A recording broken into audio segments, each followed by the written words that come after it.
Hey everyone, got some more mail to discuss. I'm gonna start with Loop. So Fastland's been really high on these, just picking up as many as I can, or not as literal many as I can, but just picking them up here and there because this was again it was like 20 bucks back when it was only Scars and Mirrodin was the only printing. So I don't see it going up that high anytime soon. Probably not even ever, or maybe. But this is such a highly open set. Even with no further reprints, it'll take a while to climb up that high again. But I do think it's got good long term prospects. Any format this is legal back to modern it sees play.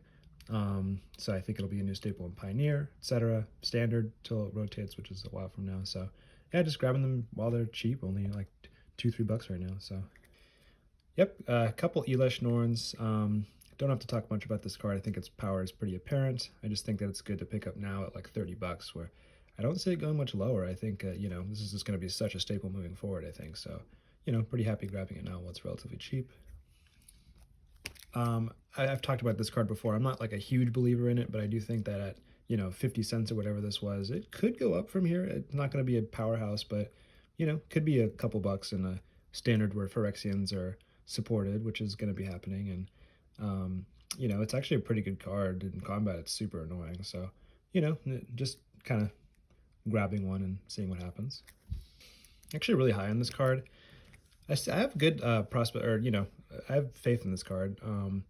I originally just thought it was just a great mill card that would just be like a staple in any mill deck moving forward, which I still think is true. But I actually think this card is also just a really good self mill enabler. So I could see this card being like pretty popular moving forward, just for not only for you know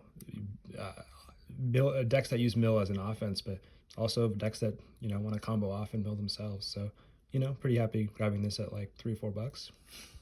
Quick little Phyrexian Arena, just another one I feel is good to grab when it's freshly reprinted, given that it is such a EDH staple, even though I don't see the price ever recovering to quite where it was before this reprint.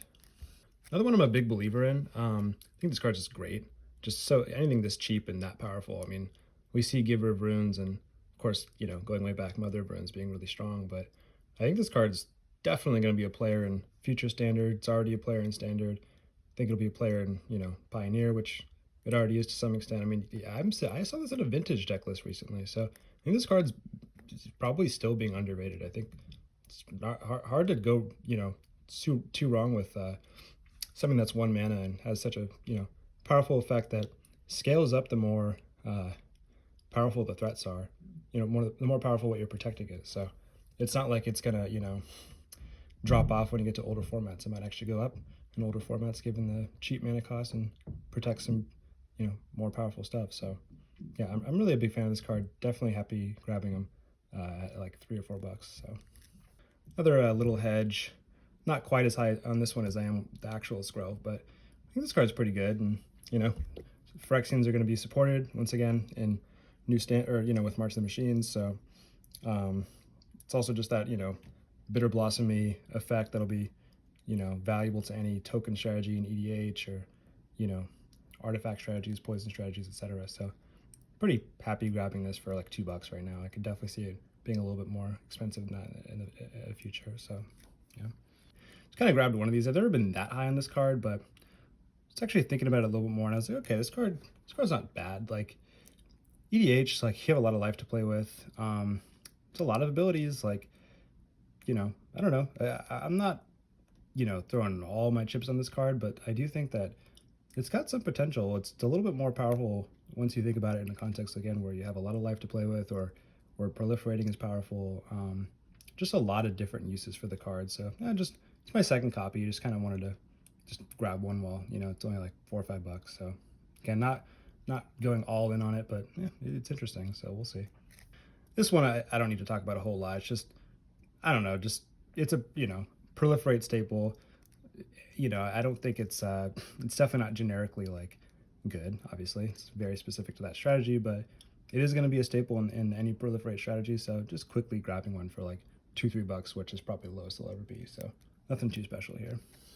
Grabbing these, which I think have finally hit their low. These were pretty high for a while. Now they're like $3. just still a really good card, great combo piece. Lots of potential to break this card, but also just grabbing it now because again, Phyrexians are going to be supported. So just kind of anticipating a possible Phyrexian aggro deck of something along those lines emerging. So, just grabbing them while they're pretty cheap, probably the cheapest they're going to be for a while. And then the last little Tyvar stand, got it, it's like a 50-cent card or whatever. Just a great protection spell that, this is one of the best protection spells that's been printed like maybe ever in terms of these like 1 mana save your creature cards, because it can also just be a kill spell really. So, I think the appeal of this card's, been pretty broadcast. People understand that why this card's good by now. But yeah, just taking my chance to grab one for like 50 cents. So yeah. More Phyrexia stuff. It's probably going to be the last big Phyrexia purchase I make, but I've just talked about these cards so much in previous videos that I really won't discuss them very much. But, again, just Combo Nibbler I like. Potentially good future standard card, not bad in Commander. Talked about these. Really do like this card a lot. Again, I love this card. And then we talked about this too. Yeah, Drivnod, this one a little less narrow than the Proliferate one, but it's still, it's a fairly specific card, I guess, but it's actually not that specific. And I could see Commander, I think it's Tessa Karlov that does this. I could definitely see this being a good card for Commander in the future, given that, you're going to get in the right deck, you're going to get a lot of triggers like this, and doubling them is good. Not that much to think about, I guess. It is pretty fragile as an 8/3 for 5 mana, but it's also not that hard to protect. So, given that, again, format like Commander, you're probably going to have some creatures in the graveyard pretty easily. So, yeah, just, grabbing it cheap, not thinking about it too much, just getting them while they're probably going to be the lowest they're ever going to be, and could definitely see them being valuable in the future. So, yeah. And then some random just older cards. I think this was really cheap. I don't know. I just think it was cheap enough. I just kind of didn't think about it that much. But obviously, a really good card. Don't know how relevant it'll be after it rotates, but I don't know. Sometimes a card is so cheap and it's just like hard to feel like you're going too wrong buying it. I mean, I like the art. Looks great in foil, and could be a good random cube card at the very least, or something that's just an okay removal spell in the Commander deck. I don't know. Whatever. Doesn't feel like I'm losing out too much. And then these Lords, which I've talked about, which I think are, pretty cheap for how good they are. They're definitely staples in their respective tribes. So could see them going up either way. If I ever want to build these, tribes in any form, I'm pretty sure I'd want these cards. So feels like a good idea to grab them. Okay, I think this is the last Phyrexia order here. Again, I've talked about pretty much all these cards, so I really am not going to go into detail. I'm not a big believer in this card, just found it for like 40 cents, and, it's a cool card, even though I actually think it's probably not going to really go too many places. It's just a little bit too much work to really make it great, and, we'll see, but I don't see it getting super broken or anything like that. Fastland, this was very, very, very cheap. Not saying it's going to go crazy, but it is like a Commander that could be popular, so didn't feel bad grabbing one for like, honestly, bulk prices. Talked about this. Got a lot of these. I mean, again, this is a cool card. Great card. Talked about all these. And then, this was like 5 cents. And I just thought, this card's really fun if you ever play with it in a cube. If you just treat the sealed booster pack as like 15 cards in the unused whatever cube cards, like, you get the idea. You pull 15 cards from the cards that weren't drafted. This card's actually pretty fun, and it's actually really powerful. So, yeah, it's just a kind of cute card. Look at how shiny. I like the, this is a cool card to have in foil for sure. So, anyway. Okay, last but not least, so I guess lied. We do have one more Phyrexia heavy pack, package. But it is a card we haven't talked about, kind of leading the pack here. Mondrak, which took me this long to buy. I have just kind of been trying to collect the staples from this set that I think have a good long-term value, and this is definitely one of them. This is probably, of the prey or whatever, I forget the cycle, but this cycle, what I have the blue and the black one in earlier packages. This is the one I think has the most, long-term potential. It's Anointed Procession, which is, just the most strategies are going to want this. So definitely see this being good moving forward. yeah, just definitely wanted to have one while, you know, it's actually only like 20 bucks and could definitely see it being more than that. So not too much exciting here, just more Phyrexia stuff mostly. This is not like something I'm going crazy on or anything, but again, it's one of those 50 cent or less cards that just like, yeah, it's pretty good for for for being that cheap. Like, yeah, when standard rotates, it could see some play. So yeah, we'll see. Doesn't feel too bad to have one. This was like a penny. I honestly I can't remember how much it was, but let's take a look actually.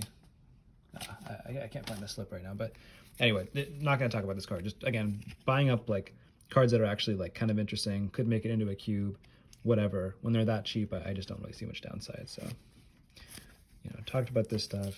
More borderless lands.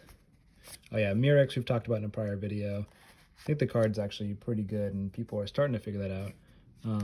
You know, a land that can spit out bodies doesn't actually cost you too much too, given that the you know, it can fix mana for a turn. Often that one turn's all you need. So yeah, I like this card.